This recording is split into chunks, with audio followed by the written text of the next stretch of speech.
जन्माष्टमी की रात निधिवन में चोरी से घुस गए दिल्ली के दो लड़के। फिर जो हुआ, कैमरे में रिकॉर्ड घटना देखकर आपके रोंगटे खड़े हो जाएंगे। वृंदावन उत्तर प्रदेश का वह पवित्र स्थल है जहां भगवान श्री कृष्ण ने अपने बाल्यकाल और युवावस्था के अनेक लीलाएं की हैं। वृंदावन का निधिवन विशेष रूप से प्रख्यात है, जहां भक्तों का मानना है कि आज भी श्री कृष्ण और राधा रानी रात को गोपियों के संग रास रचाते हैं। यही कारण है कि सूरज ढलने के बाद निधिवन में किसी को प्रवेश की अनुमति नहीं होती है। कहते हैं कि जो भी इस पवित्र स्थल पर रात को रुका वह फिर कभी जीवित नहीं बचा या मानसिक रूप से स्थिर नहीं रहा।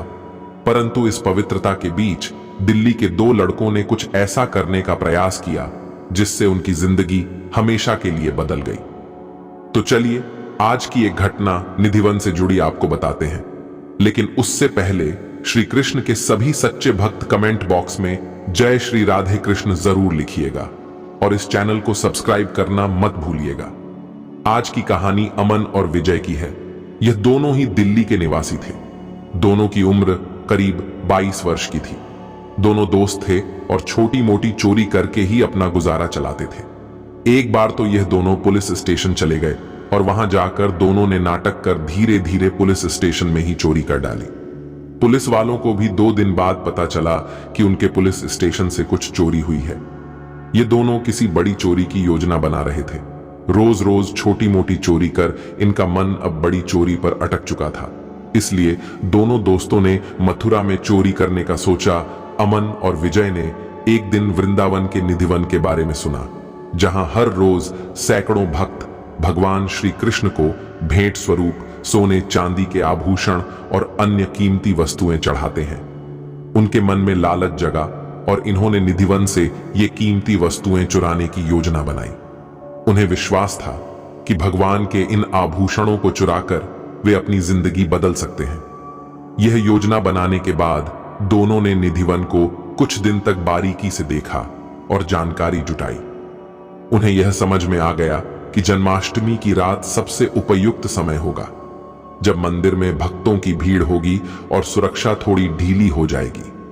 दोनों ने सोचा कि इस विशेष रात को वह आसानी से अपने इरादों को अंजाम दे सकते हैं। जन्माष्टमी की रात पूरा वृंदावन कृष्णमय हो गया था। मंदिरों में भक्तों का तांता लगा हुआ था। हर ओर कृष्ण जन्मोत्सव की तैयारी चल रही थी। अमन और विजय ने मौका देखकर निधिवन में प्रवेश कर लिया। उन्होंने सोचा कि इस पवित्र स्थल पर रात को कोई नहीं आता तो इन्हें आसानी से भगवान के आभूषण मिल जाएंगे। वे दोनों इस बात से अनजान थे कि निधिवन में प्रवेश करना उनके जीवन की सबसे बड़ी और अंतिम निर्णय होगा। किसी तरह बचते बचाते श्री कृष्ण की भक्ति में नाचते गाते दोनों दोस्त निधिवन का पता लगाने में सक्षम हो गए। उस दिन वृंदावन की भीड़ देखने लायक होती है।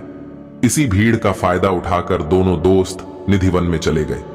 जैसे ही वे दोनों निधिवन के भीतर गए, उन्हें एक अजीब सी शांति और ठंडक महसूस हुई। अमन और विजय ने सोचा कि यह सब उनके डर की वजह से हो रहा है और उन्होंने अपने काम पर ध्यान देना शुरू कर दिया। परंतु जैसे ही वे निधिवन के भीतरी हिस्से में पहुंचे, उन्हें ऐसा लगा कि कोई उनकी हर हरकत पर नजर रख रहा है।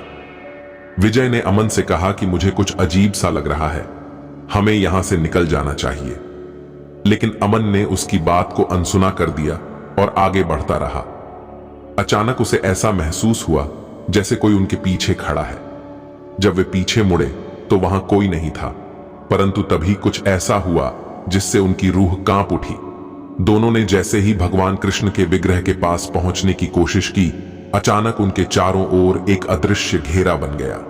दोनों को ऐसा महसूस हुआ जैसे वे किसी अदृश्य शक्ति के वश में हो गए हों। वे दोनों उस घेराव से बाहर निकलने की कोशिश करते रहे, परंतु उनके कदम झगड़े हुए थे। दोनों के चेहरे पर पसीना साफ दिखाई दे रहा था और उनकी आंखों में साफ डर झलक रहा था। तभी अचानक चारों ओर से बांसुरी की मधुर ध्वनि सुनाई देने लगी।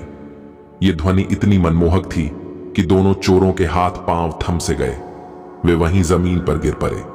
उन्होंने देखा कि निधिवन के पेड़ झूमने लगे, जैसे कोई अदृश्य शक्ति उन्हें हिला रही हो।